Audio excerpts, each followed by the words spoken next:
We have a talk today that might be considered slightly controversial. So we want to assure you that is not its intention.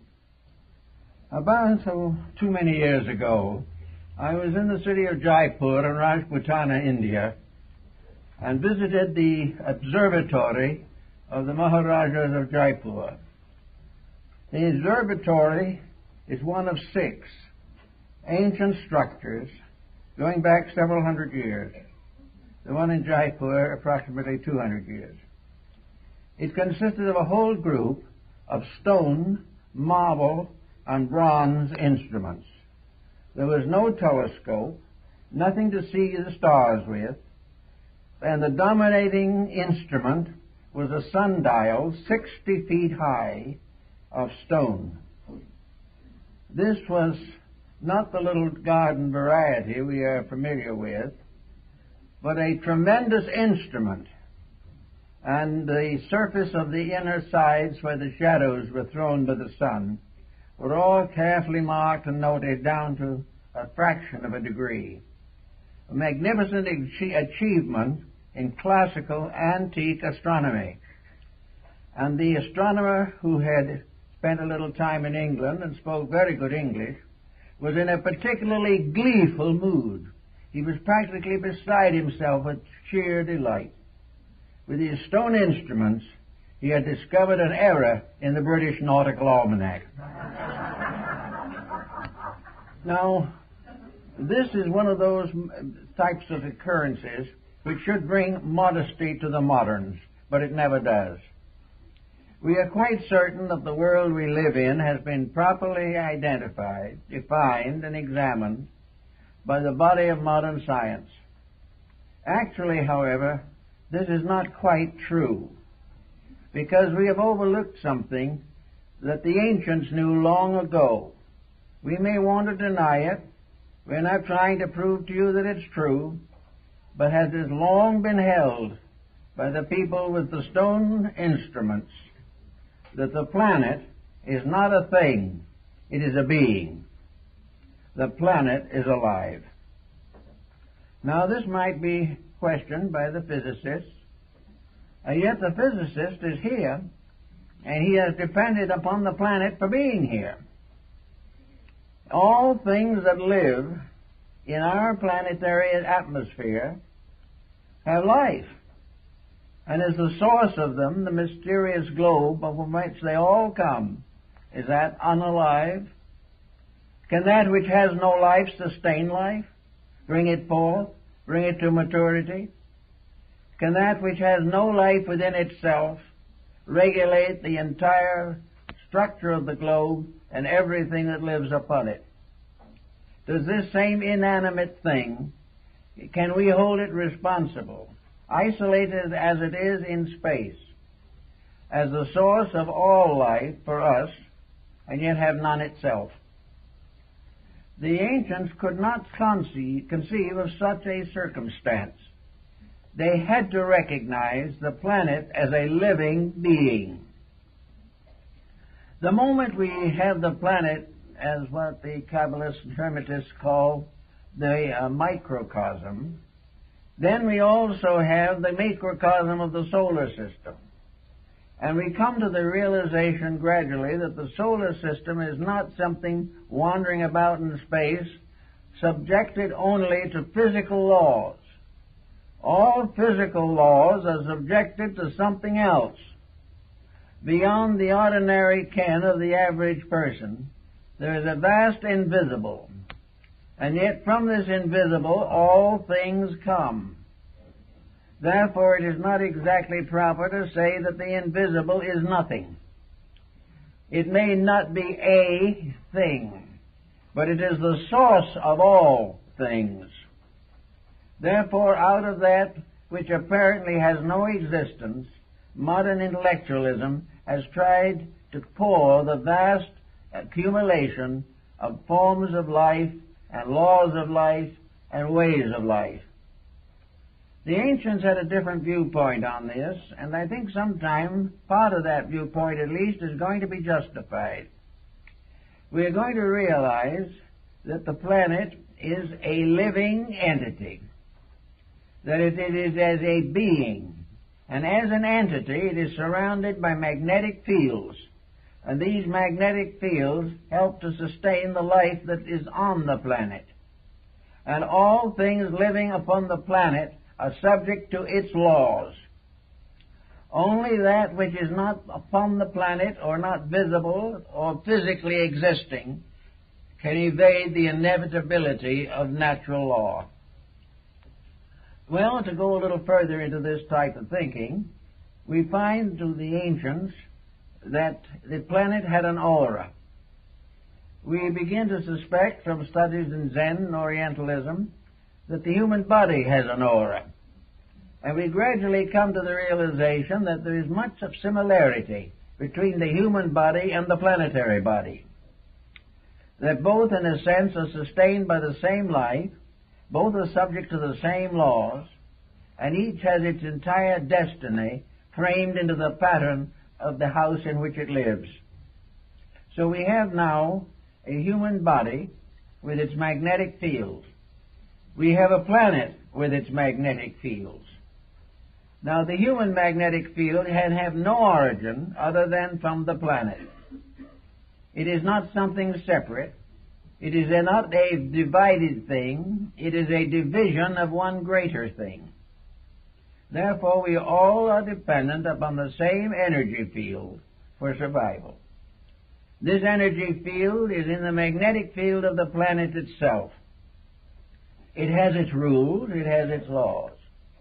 And the same magnetic field, when it is enclosed within the human body to make the human being alive, is the source of our life. It is what gives us the skill and strength to exist. It helps us to unfold the potentials of ourselves. And every little atom that is within our bodies is dependent upon this great plan, just as surely as every human being is dependent upon the great plan of the planet on which we all live. Now, it also happens that there can only be one magnetic field, but it is infinitely diversified within itself, but never divided.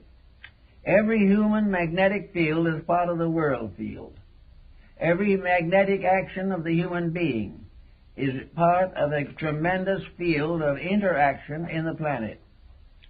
Now we come to the problem, we might say, of the psychic fields of the planets, at the human bodies, and all the different forms of life that exist within the visible ken of man.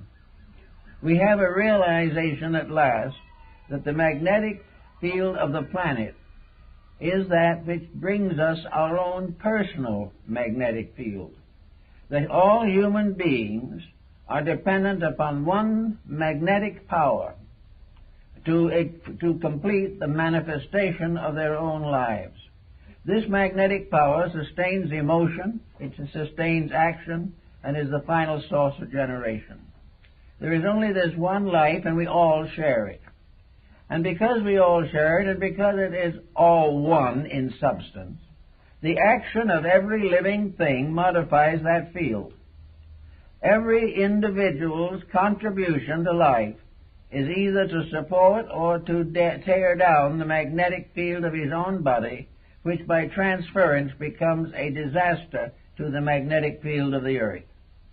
In other words, our own emotions, our own thoughts are in common with others of our kind, but they also all arise from the energy fields of the planet. Now, what is a planet? Well, we have all kinds of definitions for it, but we know really very little about it, actually. The ancient Ayan astronomers of the Far East said that a planet is a fetus. A planet is a sun not yet born. Only the suns are born. The planets are all embryos. And they are all tied to their parent sun by a magnetic umbilical cord. And this cord is attached to the north pole of the earth, the magnetic pole.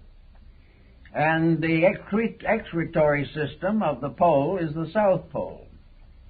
And energy is moving from the sun through all of these fields of magnetism and ensouls the earth with an energy which sustains all the flora and fauna and every living thing, including ourselves. We are all part of this unborn planet, a planet which is going to become born as a sun. And when it is, then it will create its own offspring and progeny, just as in the family of human beings. In nature, everything is generating, and everything that is generated is regenerated. So the planet becomes a kind of a prenatal womb in which a new sun is preparing to manifest itself, is to graduate forward and become a free spirit in the great sidereal atmosphere. Now, as we study this a little further, we come to another interesting point, namely that all forms of life on a planet are like beads strung upon a single thread. They are all part of this magnetic field, sustained by it. And when they pass out of physical existence, there is no change in the magnetic structure. It simply means that a body is no longer there to be magnetized, but somewhere else another body has come which will be magnetized. But the magnetic field is the energy which makes all things animate, and it makes all things capable of fulfilling the destiny which is their proper kind. And it produces the necessary internal motivations and insights to carry on the process of evolution. So now we come to our little problem of the morning, and that is, as long as the human being is living off of the planetary atmosphere, just as much as he is living off of the harvest of the physical planet, he is bound into an economy. He is made to realize, if he can possibly be converted to the thought, that it is purposely, definitely a part of his plan, that he shall cooperate not only with others of his kind, but with all living things and all laws pertaining to living things. The idea that the human being is different from everything else is one of the most objectionable forms of egotism that exists, and it gets the whole world into trouble all of the time. Here we are completely indebted to life for everything, and then we try in our own feeble way to destroy the very life upon which we depend. We neglect the realities in a desperate effort to advance the egotistic systems of our own making. We try as hard as we know to destroy the very source of our own life. So we find interesting things as we go down through the pages of history and through the pages of physical science. There is, and always has been, a close association between human conduct and the laws of nature. Man does not create natural law, and he cannot change natural law. Where he attempts to break the law breaks him. He is here to live through obedience, and through obedience to become absolutely unaware of law. When he doesn't break law, law is love. When he breaks love, love suddenly becomes law. Where there is obedience, there is no pain, no misery, no destruction. But where self-centeredness causes the individual to disturb his basic relations with the magnetic field of the planet, there will be trouble. Now we must pause for a few moments and study the human side of this matter. Here we are as little beings upon a large planet. We recognize four basic types of life at the present time as evolving on our planet. The first doesn't seem to be evolving much, but we call it the mineral. And we know the mineral does grow, and we know that the mineral does have life, and in recent years the study of crystals has changed our entire point of view concerning the contribution of minerals and metals and stones to the evolution of mankind. The same energy is locked in them and is useful if understood. The second type is the vegetable kingdom. And the vegetable kingdom is the basic source of our nutrition. It is also the most important of the seed factions in life. and all things are seeds except sons that are born. The earth, therefore, is a seed also, just the same as it is a fetus. Then comes the animal kingdom. An animal kingdom is evolving from its own rights and its own core. It has nothing to do with the Darwinian theory whatsoever. The animal kingdom is this major form of evolutionary life, and it is growing up just as the plants and the minerals are. And then the fourth type is humanity. Humanity and this planet has never been an animal, although it has passed through states of development which might cause a superficial examination of certain basic traits to bring up this speculation. Man is not a highly evolved anthropoid. Man is a human being and has been a human being for a very long time. But as a human being, he has passed through all stages of life, just as he recapitulates the human, animal, vegetable, and mineral forms in the development of the embryo, which passes through all the previous conditions before it comes into birth. But here we have on the planet, and in man now, a being that we can see. Man is something quite visible and subject to every type of mood you can think of. He is the most complex organism that we know, which only means that we don't know very much about any of the others. But the human being has sickness, he has pain, he has sorrow, he has lawsuits, he has wealth, poverty, and loss. He has everything you can conceive of. And these all manifest, exist, and develop or are retarded by changes in the magnetic field. So man, as is starting out in life, has this field upon which he is to depend for energy. Now, he can't destroy the field, because the field belongs to the planet and in turn belongs to the sun. And the major sun and all its other satellite suns are within the cosmic field. This wonderful great energy field man cannot destroy, but he can destroy his own link with it, or break down his own relation with it. The more seriously he breaks this down, the more he becomes a victim of his own corruptions. Therefore, we may say, for practical purposes, that we are looking at a planet when we look at a human being. For in this human being there are all forms of life, mineral, vegetable, animal, and finally the human spirit itself. This field is subject to innumerable dissonances which we can recognize. We have the fearful person, whose energies are completely misused in agitation. We have the self-centered individual, whose ambitions divide him from the natural plan. We have the conventional misfit, who refuses to become a worker in any constructive area. We have all kinds of criminals, delinquents, and we have a vast mass of persons who drift along, do their day's work the best they can. All of this is part of a magnetic field condition.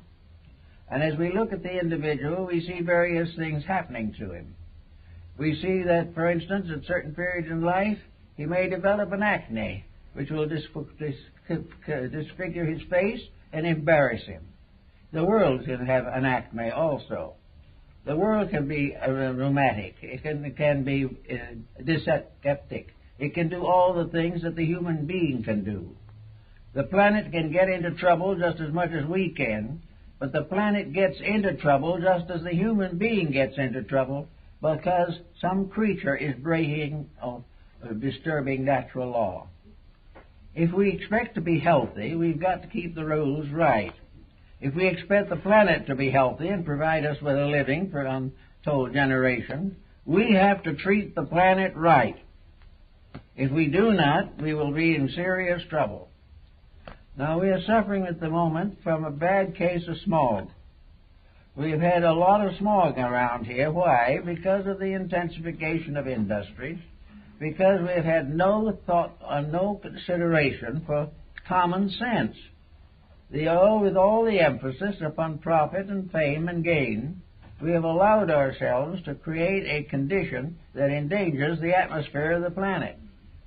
Now, the planet is made to take care of bad atmospheres. All planets are. all living structures have to prepare to take care of mistakes or faults or failings within their own structures. But in the case of mankind, we have a deliberate process over a period of centuries of avoiding all of the facts of life. Now, science has become a custodian of certain concepts. Science tells us that we don't need to worry about these things because there are no rules. The only rules there are physical. And these rules are amoral. They have no consequence resulting from good or evil. These rules do not care what we do with them. We can break them. It doesn't mean anything because they have no force or power or reality in themselves. This point of view has allowed us to get about as sick as any evolutionary structure has ever been.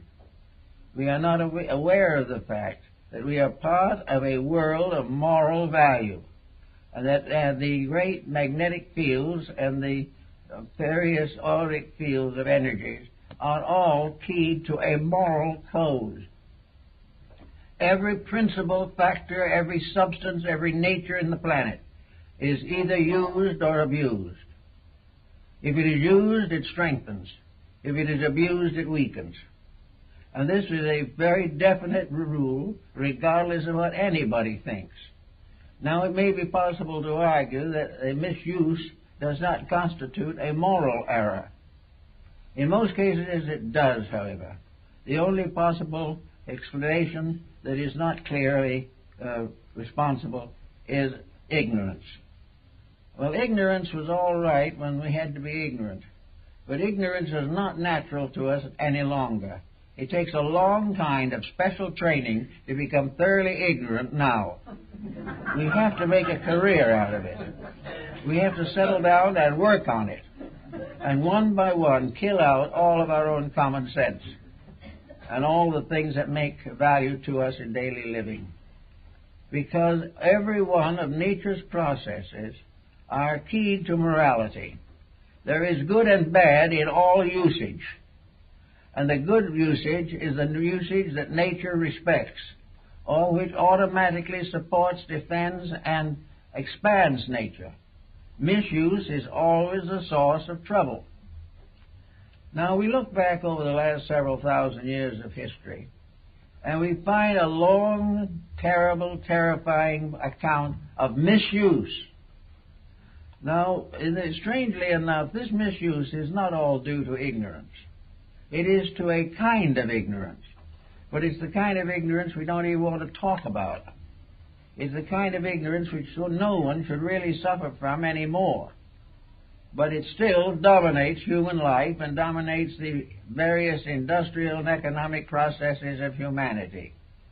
It even has gradually infected some of the animal kingdom, but the animal kingdom has not yet developed the great malady of ambition. Now we are here on this planet with a toxic atmosphere.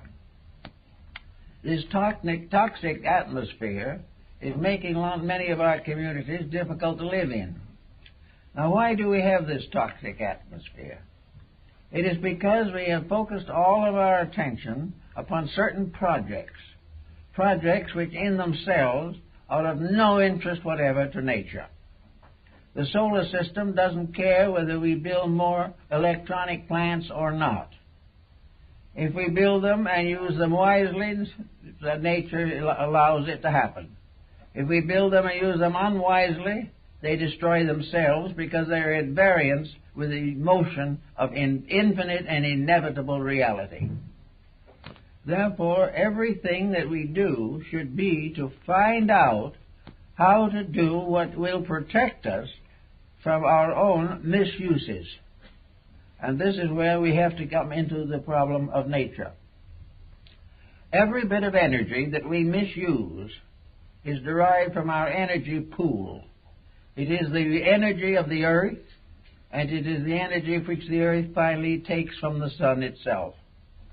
Everywhere we have rules of usage. Usage which means growth. Usage which means a better life for all of us. But the individual who expects to enjoy the products of right usage must not break the rules, or if he does, he finds himself picked up and carried along by a chain of retributions which he does not want to face, but which he will have to face. We at the present time have forgotten completely what the human being was supposed to do and be. A study of the invisible magnetic fields of the human body are very important. We can see how the moods and attitudes and convictions of people change the coloration, which is a symbol of the psychic energy of that person. We can see what thunder and lightning comes from in the human being, a temper fit, an unpleasant occurrence, a kind of cruel or unkind word, and the magnetic field of the human being changes color. Forms arise in it, vibratory patterns, which become the basis of physical disorders.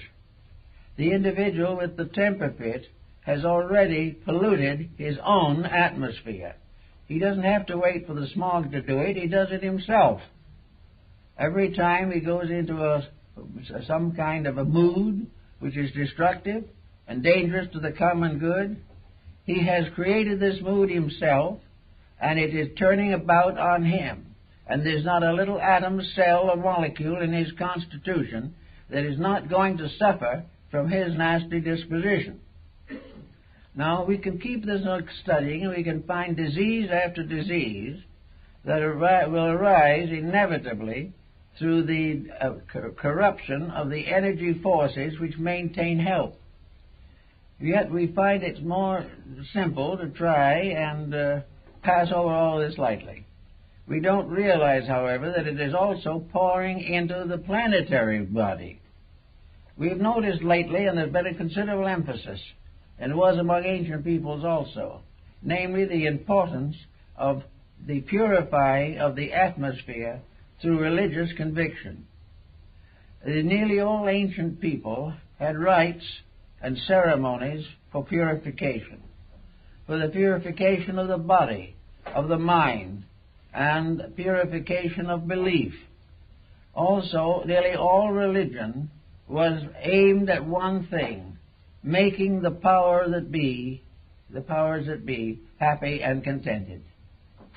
The moment the individual begins to practice value, this value shows up in his own magnetic field, and from that reaches over to become an enrichment of the whole magnetic field.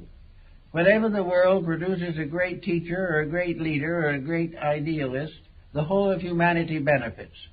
The moment the individual corrects his own faults, the whole of humanity benefits. And as more and more people do this, so the world benefits. Everything depends upon the direction and use of these magnetic forces. And the individual has to control them, and the power that in him that controls them is the power of moral force, the integrity of the person, his unwillingness to compromise his principles. Now we are looking forward to a very good example of the present problem. The world is at a very nasty point in its history. Nearly everything the human being has invented, devised, or publicized has been in some way corrupted. It has been used for exploitation and not for common good. Practically every ideal and motive of the human being is self-centered. And this makes a vast amount of difference. Here we have approximately 6 billion people incarnate at one time. And that amount of misuse of a basic natural energy is bound to have very serious consequences. You cannot break rules that much and that often and not have trouble. And we're proving that right now. We are proving that half or more of the planet is in a state of bordering on war, that the economic condition is terrible, that racial hatreds and animosities are dominating everywhere, and all these things are followed by what?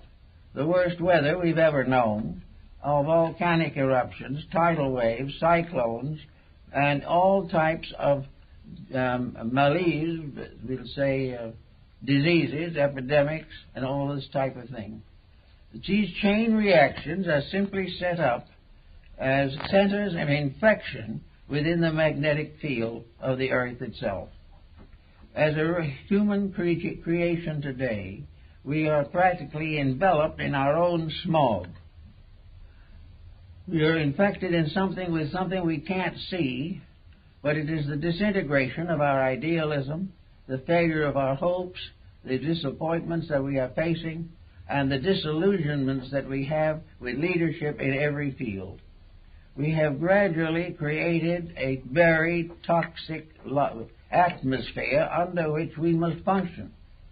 And as this spreads, it spreads not only around us, but within us, because we are all taking our energy from the same pool. And if that pool is corrupted, everyone suffers to a degree.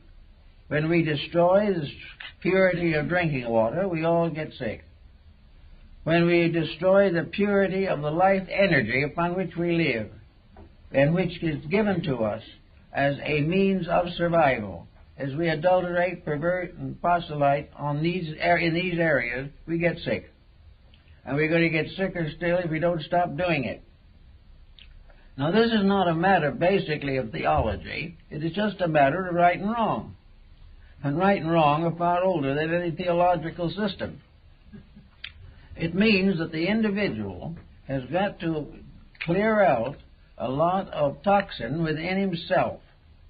And this psychic toxin is affecting nearly everyone.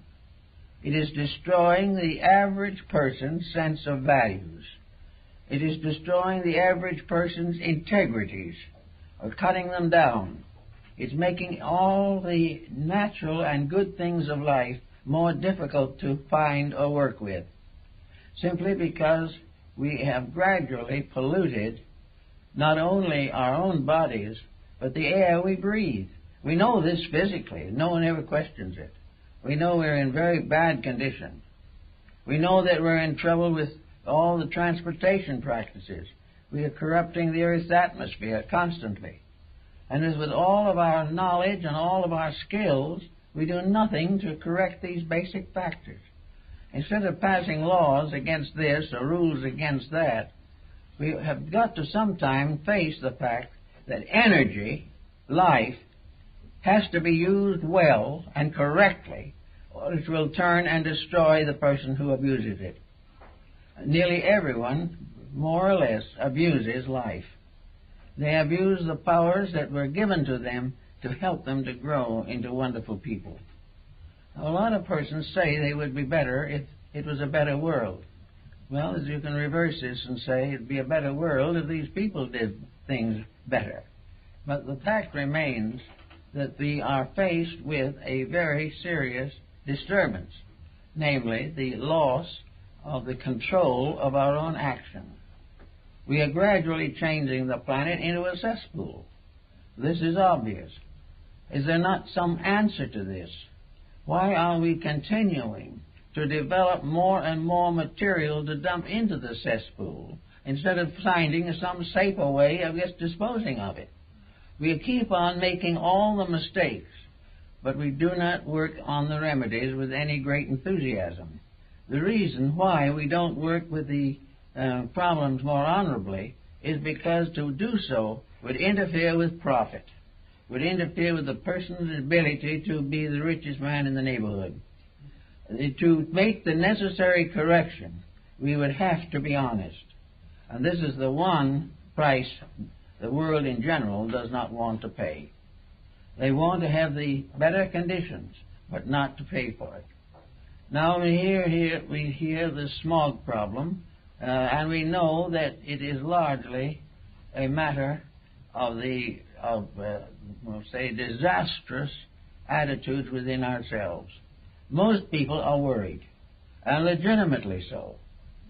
Most people are confused, frustrated, and mistreated according to their own standards of thinking. Nearly everyone, therefore, is a negative thinker. They are thinking in terms of what's the matter, and they are willing to pay for some sort of help as long as it doesn't mean they have to change their ways themselves. They do not want to change their ways. They want a world that changes to meet their desires. This will not happen. There is no way in which the planet can take care of this problem. There is no way in which it can work with the problems with which it has been burdened. If we study the planet in terms of its internal structure, we will find that it is classified and stratified very much like a solar system. It has its own interior structure with all the magnetic adjustments and problems. It has elements within the core which we do not know very much about. But it has a tremendous connection, umbilical cord tying it to the sun. And it is from the sun that all this energy is finally disseminated through everything, including agriculture. It comes up to us as our food. It comes through to us as everything we do and have. It comes through as our institutions, our schools, our churches, our laboratories, our office buildings. Everything is maintained and stratified and vitalized from the energy field of the planet itself. And therefore, everything that happens on the earth is either in harmony with or disharmonious with the energy standard of ethics. Energy has its own standard of right and wrong. And it serves either good or bad. But when it serves bad, it violates its own code, and there is disaster. War is an example. Petty politics is another. Inordinate ambition is another. All of these things are against nature. And we are now trying to find ways to correct some of these things. We're saying we must find a solution to war. We must find a way for preventing nations from going to war. We must find ways to even out the life standards of people so that abject poverty does not exist side by side with great wealth. We have to get over our religious intolerances and misunderstandings and realize that we cannot worship our God by hating our neighbor. We have to go over everything that we do and straighten it out. And as we straighten it out, the smog will clear. As we straighten it out, we will discover that the smog is really obscuration. It is the gathering up, as in physical smog, of fumes, of neglected things, of misusages of one kind or another. It is built up of unused wastes that are not properly disposed of. We are not working really now to prevent these wastes. We are working to find some way of disposing of them. The ounce of prevention hasn't come into our mind as yet. But it has to come in, because this is a small planet. We are not one of the big ones, not one of the major ones. We are just a very moderate-sized one, which means we have to take pretty good care of it. It is, however, wonderful in some ways. Imagine that one little ball, only about 8,000 miles in diameter, is able to maintain a population of 6 to 8 billion people. We'll be able to take care of even more than that. The 7th billion is on its way. But it will have the power to produce the food. It will have the ability to contain and sustain the problems of twice its present population level. But only if it is done right. We cannot make mistakes forever and never reap a disaster. To make the planet provide us with what it can, to make all the natural processes work, to have the chemistry, the wood, the art, all of the different sciences, the religions and cultures, to have these things flourishing constructively, happily and together, we have to change the basic way in which we estimate these things. We're going to have to begin to use instead of abuse the resources of the planet. No one is thinking much of that.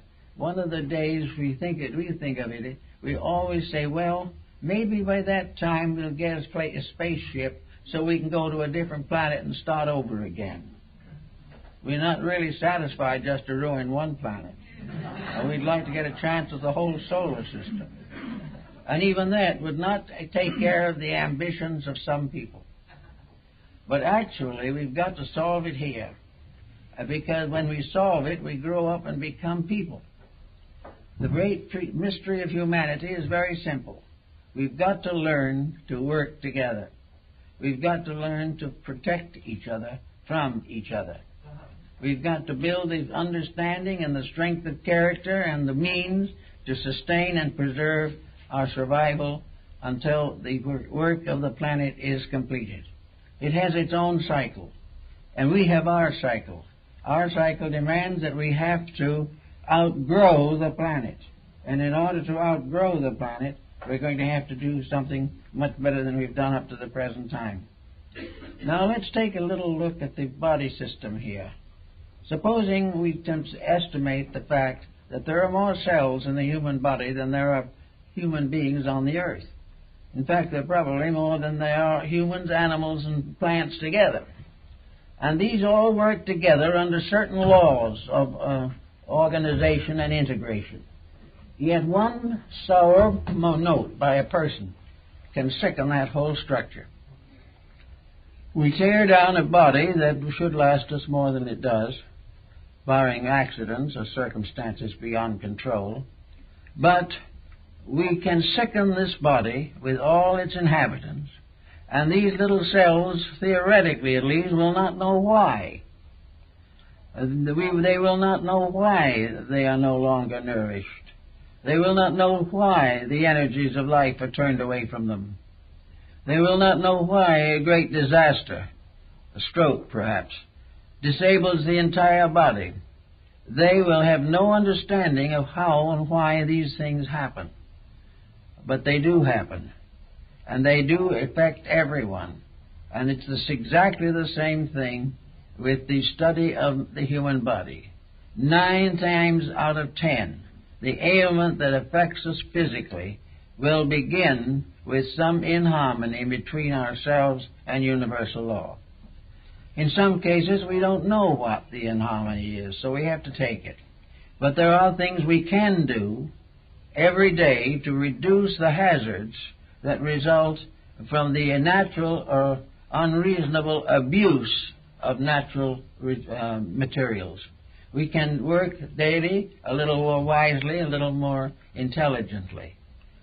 You take, for instance, the mineral kingdom. The mineral kingdom is ruled by a magnetic field that is diffused. It is sort of in an atmospheric fog that runs through the planet and takes care of the mineral, placing part of a germ of life in each germ of mineral structure. Every mineral has a vibratory note of its own. This is now beginning to be understood, and a new therapy and psychotherapy are developing from the understanding we have of minerals and gems. We've always suspected the vegetable kingdom of being very important. We not only have considered it as a source of nutrition, but also as a use of medication. We have gradually studied medical botany, and minds like Paracelsus and Culpeper have done a great deal to prepare herbal and natural remedies. The plant kingdom is governed by an energy that moves from the core of the earth outward. In other words, it radiates. It's an energy from inside the planetary core that radiates more or less equally all over the Earth's surface. Where there are impairments, where it cannot function, then we have deserts or oceans.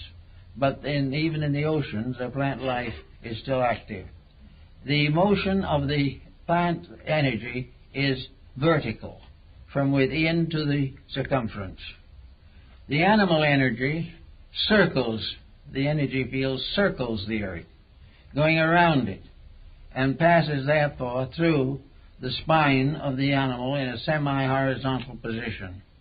Gradually, as the animal evolves, it has a tendency to become upright. But then, for the most part, the pure animal energy goes around the earth in a kind of like a for all practical purposes, man is an inverted plant with his root in heaven and his body on the earth. But all of these different directions of energy all work together to produce what will ultimately be the perfect development of the human being. we will have the individual in whom all these energy flows are reconciled and become therefore the basis of the four types of life that we have within human consciousness. All the way along as these energy fields work. We read in the paper of a devastating earthquake, and we also read in the fact that there has been another wave of anarchy somewhere on the earth. We have had war and we have had tragedy from the very beginning. And very careful statistics have shown that war is simply a disease of the sort of a hysteria of the emotional nature. It is a misuse of the etheric energies by a conscious misdirection of their purpose and work. The energy that is supposed to give us life, make us more useful to each other, is self-centered. And self-centered energy is wrong to start with. So we have all this primal problem to try to work out. But we must realize that the stagnation that we are in, where actually our transportation is bogged down, all of our institutions are suffering from lack of ethical maturity. We have to realize at this point that it is necessary to do something to change the basic state of things. It's not going to be enough to redo the curriculum. It's not going to be sufficient to open a new church. It is necessary for us to realize that the energy fields of the earth are honest, and that only the honest use of them can prevent misery. The more we use natural resources for selfish purposes, the sicker the planet is going to get. And the sicker it gets, the more we're going to cry out against heaven for being unkind to us. Actually, we are not here on a matter of kindness or unkindness. We are in this world to learn. We are here to learn how to become in due time the sources of new worlds in space. Evolution says that we've got to grow up. And if we don't grow up, we can never take our place with the constellations which fill the heavenly worlds. We have to grow. We have to learn the lesson. And the more we rebel against it, the more the lesson hurts us. The more we suffer from our own mistakes, the more certainly we are punished for our own ignorance.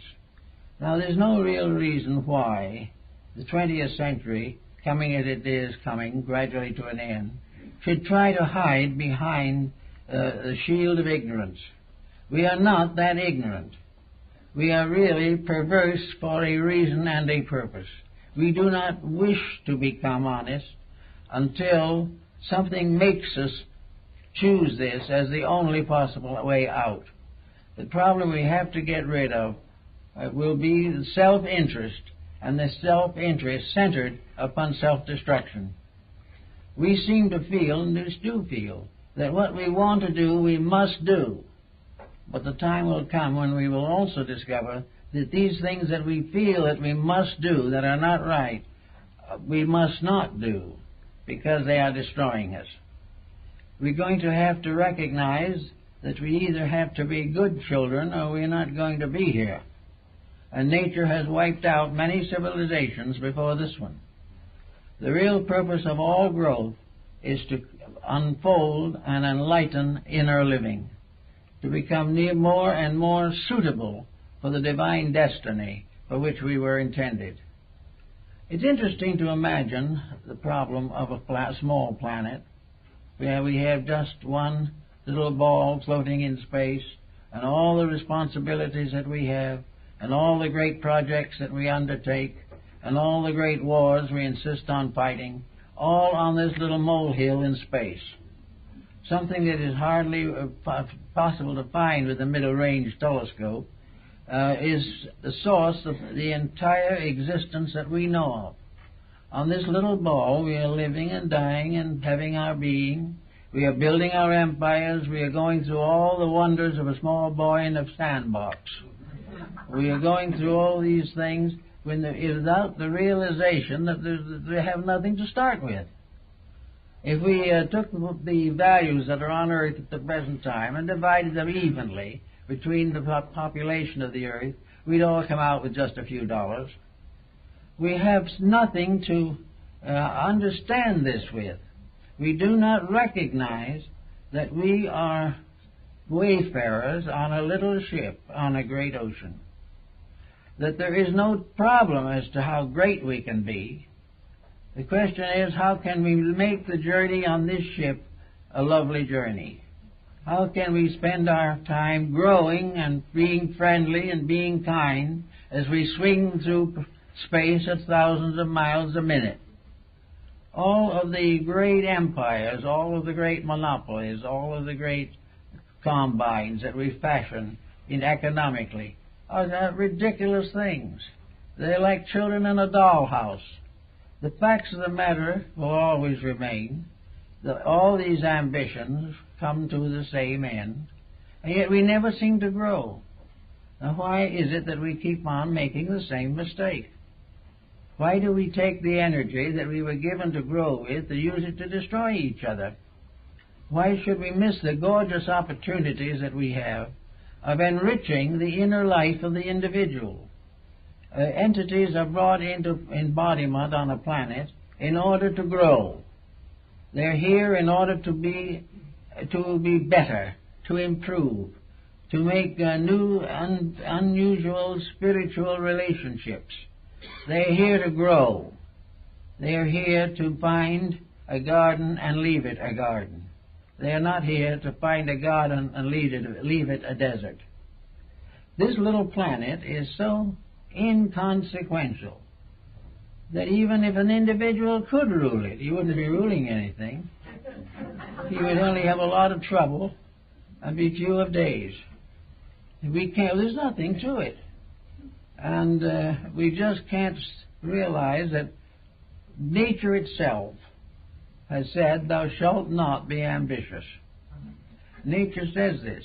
And yet if you say that today in the business world, you'll be subject to ridicule and persecution. Of course you have to be ambitious. You have to do the things that will help to advance this great cause of ours, the industry that we have built up, largely to impoverish our natural resources. No one is thinking about what we owe nature. We're all trying to claim what nature owes us. And what it really owes us at the present time is a good spanking. And if we try hard enough, we will ultimately get it.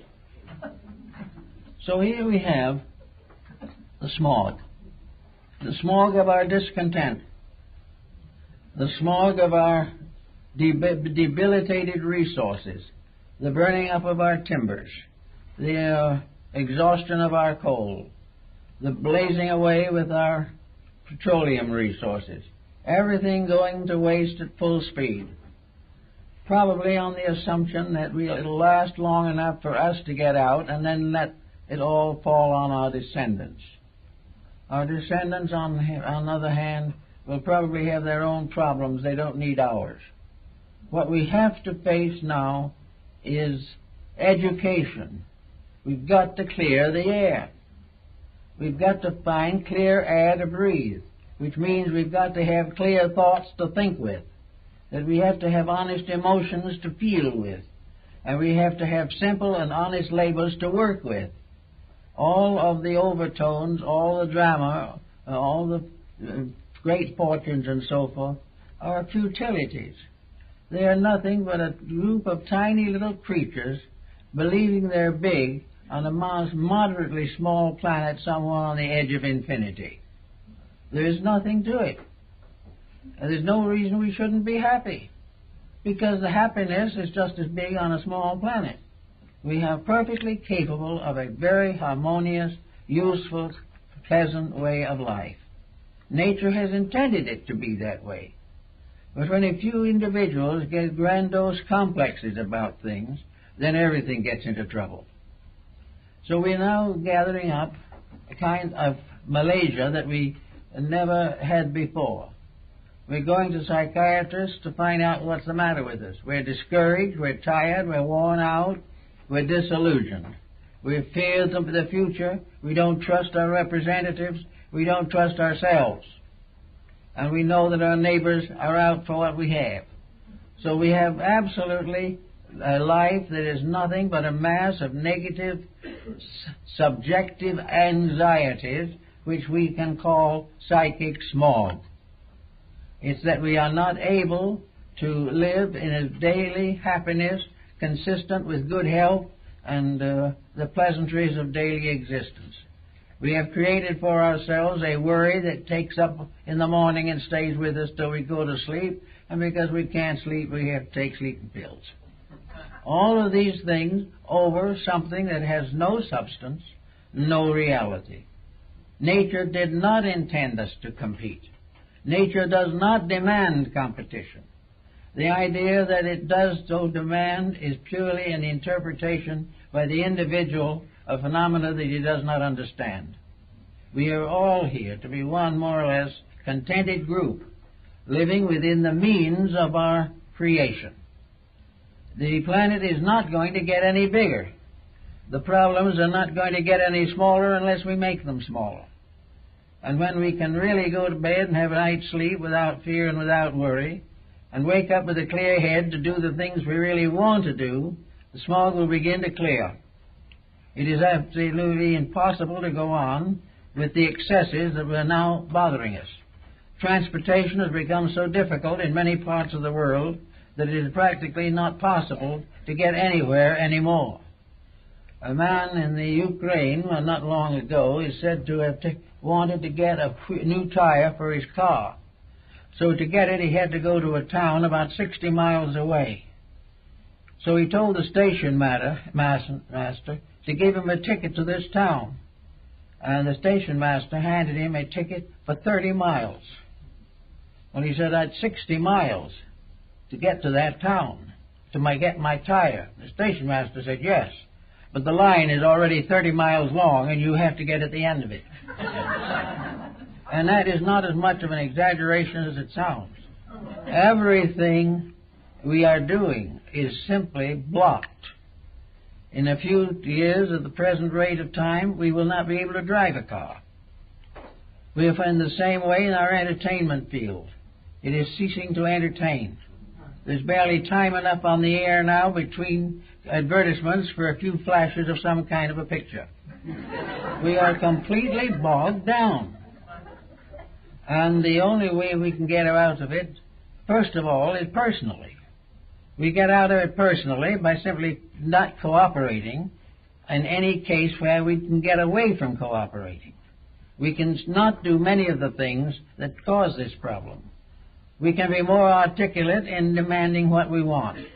We can be more specific in failing to cooperate or no longer being willing to cooperate with things we don't believe. We can gradually make major changes within ourselves, and our own smog will begin to clear. We won't worry so much about life if we are not contributing to the worry. And if we get to live a little better ourselves, and a little cleaner and a little neater, why, things will improve. Now, several civilizations of the past have made the effort to try this, and so have several great philosophical systems. The effort has been to simplify life. I think probably one of the best efforts was made in this direction was made by Buddhism. It was one of the religions of the world which did not emphasize the importance of success. It made it most important for the individual to see the reality of life in the simple things of daily living. It was the purpose of Buddhism that the individual should gradually relax away from the artificial attachments with which he has become so familiar. The hindrances, as Buddhism calls them, the hindrances of ambition, the hindrances of fear, all these things by means of which we attach ourselves to the burdens of a material existence we have ruined ourselves.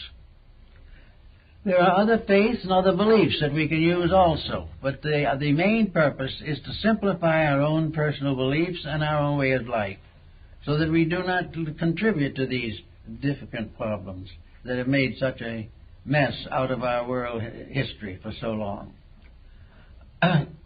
I think then we should definitely get together and say we're going to do something about pollution. Pollution is corruption. Pollution is ruining something. It is taking something that may be in itself decent and right and making it indecent and unright. It is doing things to use various capacities and abilities to advance corruptions. Now take the human mind, for example. We have a mind to think with. Is the computer going to help this any? They will gradually end up without even bothering to think. And yet when we get that far, we're not going to be many better people. We're not going to have anything but the tail. We're not going to be so wonderful. We'll just wait a few more years for somebody else to over-invent that. Something else will come. So we give our lives to learning to computerize, and what happens to this life within us? What happens to the mind and the heart and the soul? What happens to all the things that we were supposed to do? What happens to the little child that comes into the life of this world, a radiant little object of hope, to be gradually transformed into a wretch of desires and miseries? What are we doing? Why are we not using our world to make something out of it that we can be proud of? It's there. We have everything we need to do great and beautiful things. Down through the pages of history, we see some magnificent souls, great geniuses, great idealists, great servants of humanity, great teachers. Where are they in the textbooks? They're not there. We're not educating people to live better. We're educating people simply to use the mechanisms of a completely materialistic psychology of life. Therefore, we are sick, and we will be sick. Now, it may be that some of us have reached an age where we can't quite go back to school again and learn it over, but we can start where we are now and begin to study into some of these values. There are great ways of advancing knowledge. There are ways of becoming better than we were before. It's something that we can work with every single day. Everyone should have some self-expression. I think the old idea of the guilds was very good. In the days of the princes and the paupers, the guilds were the workmen's organizations that did the hard labor of Europe and built the empires which are now represented by the great palaces and cathedrals. The guildsmen always said you had to have two strings on your bow, and that if you are by some chance a cardinal of the church, you must also be a tradesman.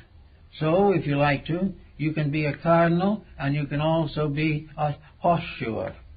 You can make the shoes for horses and put them on if necessary.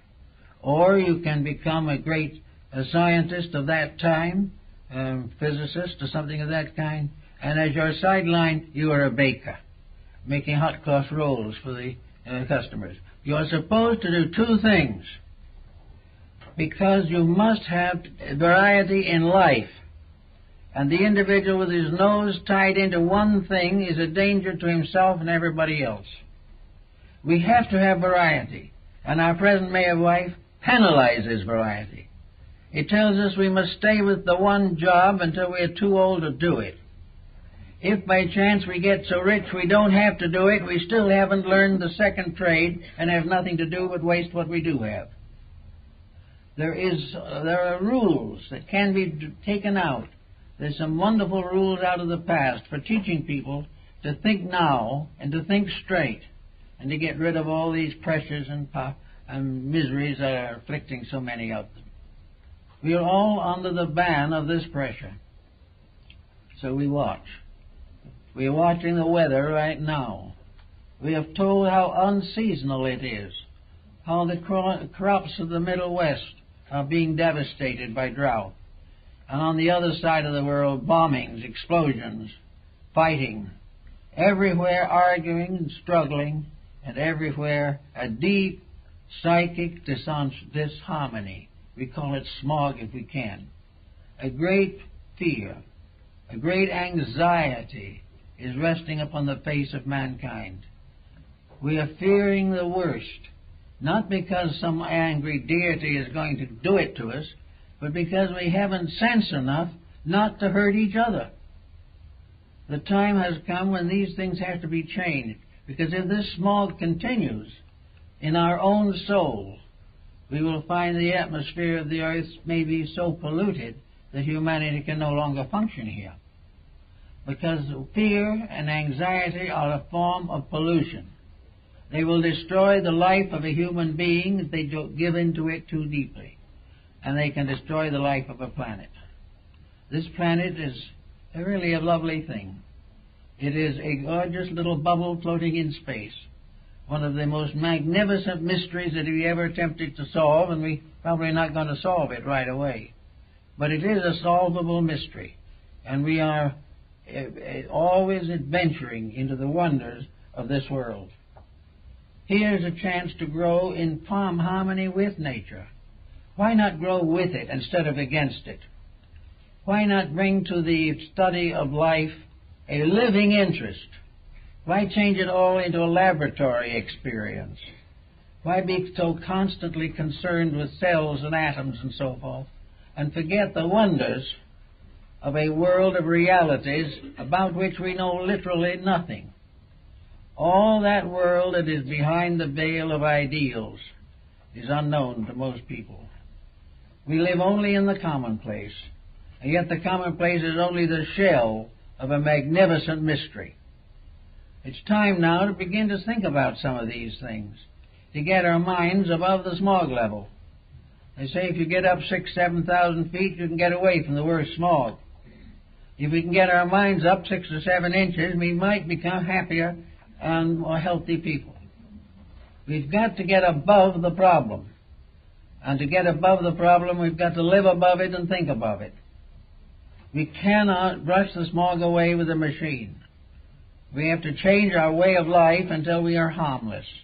And when we are a harmless creation, we will never have these problems to worry about. We will no longer have the problems of our abuse of animals, our abuse of human beings. We will never be sacrificing dreams and hopes and aspirations for a few cents profit. These things belong to a way of life that was primitive, aboriginal, savage. And it goes on and on. War is a savagery which have long been overcome. There's no reason for these things. There's no need for them. There's just the fact that the individual doesn't try to use the powers with which he has been endowed. I think one of the most fortunate things we notice now is more and more people are turning in search of value, searching for something beyond what they have known before. Something will answer some of their questions. But here again is a problem, because most of these people are not prepared to know an answer when they see it. They're not able or are still unable to select those things which are real from the various opportunities that are being expressed at the moment. Many of the most noble and beautiful of these opportunities are still uncertain, and we haven't the personal value and the personal knowledge to solve them. How a great human family can have come down through the ages to the 20th century and not be able to discern integrity, not be able to measure or face honesty, and not to know what truth is when they see it. These things must be corrected. There's no need for them to go on like this forever. They can't go on forever. Unless we do something about it, we're all going to be the loser. We hope desperately and definitely that the new century is going to bring us a lot of answers. I think it will. There's a new way of life coming. The gradual revolt against stupidity is taking momentum. Now, one thing we have to realize is that when these changes come, there may be a few discomfitures. The individual who has been living entirely in false patterns will probably be disconcerted for a time. But we must also learn to face change as the most important thing in the world. We must learn new things. We must learn to transcend our old beliefs and our old concepts and find better ways of approaching the serious problems of life. We need better families, better education for children, a better understanding to the growing young person going out into life. We need more young people who go out with dedications instead of simply desperate efforts to get rich. We don't need a lot of this flamboyant so-called superficiality with which we try to cover the miseries that we have. Beneath all this grandeur that we now have is an eternal abiding misery, because we have built it upon a plague-ridden foundation. When we get it down right to where it belongs, when we get solid ground under our feet, we can build wonderful worlds, worlds of beauty and truth and hope. We can be friends. We can know that our families are safe, that our children can go out without danger. For all these dangers and all these problems have come from individuals, one way or another, who have never recognized the natural purpose of life. The real reality, which has to finally take over, has not been properly taught or experienced. There is no reason in the world why a people as far advanced as humanity is today cannot solve its problems. It does not solve them because it doesn't know that they are problems. They assume it's just an inevitable fact that we be miserable forever. This is not an inevitable fact. This is an inevitable result of a very grave misunderstanding of values. We can clear the atmosphere, clean up our own lives, and build very wonderful new foundations quite easily if we really give it a little thought. One of the things we probably shall have to give a little more intent thought to is also the very simple but very inevitable and very transcendent meaning of love. With all things, where there is sincerity, there is growth. Where sincerity is hazarded, the greatest of all dangers comes to us. False affections, false emotions have sustained most of the miseries of history. But when unselfishly, kindly, and gently we love one another, we really honestly want to see each other succeed and grow and become better. If we would have a real warm spot in our heart for that which is true, and a great delight in those things which are simple, ordinary, commonplace, but in a way the greatest artistry of all. If we can begin to build some depth into our civilizations, we will be much happier. And we can get rid of this air smog, because smog is another name for greed, it's another name for personal ambition, it's a name for corruption and dissipation. It is whatever is against a clean world and a good humanity. And the time has come when we are beginning to have to divide the sheep from the goats. There is a situation coming in which individuals will either have to improve or face hardships and pains and sufferings which they did not need to face at all. It is now time to get to work and clear the air. They're going to have to pass some rules on smog, there's no doubt about that, but everyone will find some way of avoiding or evading the rules. But when we finally come to the point where there is no more any way of evading, the smog in our own hearts will clear.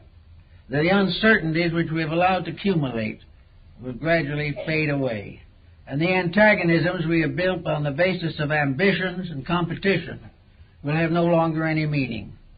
Then we will be what we were in the first place and always will be, when it comes right down to the facts of things, very likable human beings who are getting each other and themselves into a lot of trouble over nothing. We're allowing things to happen that should never have happened, simply because we didn't realize the importance of a constructively planned life. But these things are coming home to us as never before, and I think they will continue. And by the end of the present century, I think we'll be much further on than we are at the present time. We notice at several places where these changes are beginning. We notice that the great power, the great tremendous driving promise of materialism has become a definite failure. We are finding religion sneaking back into practically every political system of the world, because there's no way of having good people without good ideals. A mechanistic civilization can never be great or permanent, because everywhere we look, we see an infinite mystery, a tremendous grasp of spaces which no materialist can really understand.